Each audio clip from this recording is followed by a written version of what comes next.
7, 26, 63, 124, 215, 340 எடுத்திருக்க நம்பர் வரும். ஓகேவா? சோ இந்த சீக்வன்ஸை பார்த்தோன்னே தெரிஞ்சிருக்கும். ஏன்னா கொஞ்சம் நம்பர்லயே பார்த்தா கிட்டத்தட்ட 300க்கு மேல போயிருச்சு அப்படின்னா கண்டிப்பா அங்க ஏதோ பெருக்கல் இருக்கும், இல்லைன்னா கியூப் நம்பர்ஸ் இருக்க வாய்ப்புகள் இருக்கு. ஓகேவா? இது ஆக்சுவலா பார்த்தா அனைத்துமே கியூப் நம்பர்ஸ் தான். கியூப் நம்பர்ஸ்ல ஒண்ணு குறைச்சிருக்காங்க, அவ்வளவுதான்.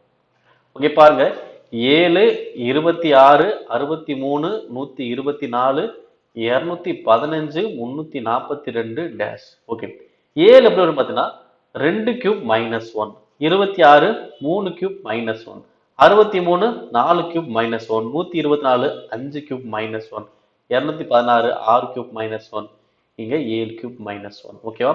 ஸோ கண்டினியூஸ் நம்பர் தான், கியூப் பண்ணி ஒன்றை குறைச்சிருக்காங்க. ஓகே, அப்ப அடுத்து என்ன வரும்? 8 கியூப் மைனஸ் 1. அப்ப 8 கியூப் பண்ணிக்க எவ்வளோ? 511 கழிச்சு எவ்வளோ வரும்? 511. ஆன்சர் எங்க வரும் பாருங்க, ஆப்ஷன் லாஸ்ட். ஓகேங்களா? ஆன்சர் 511.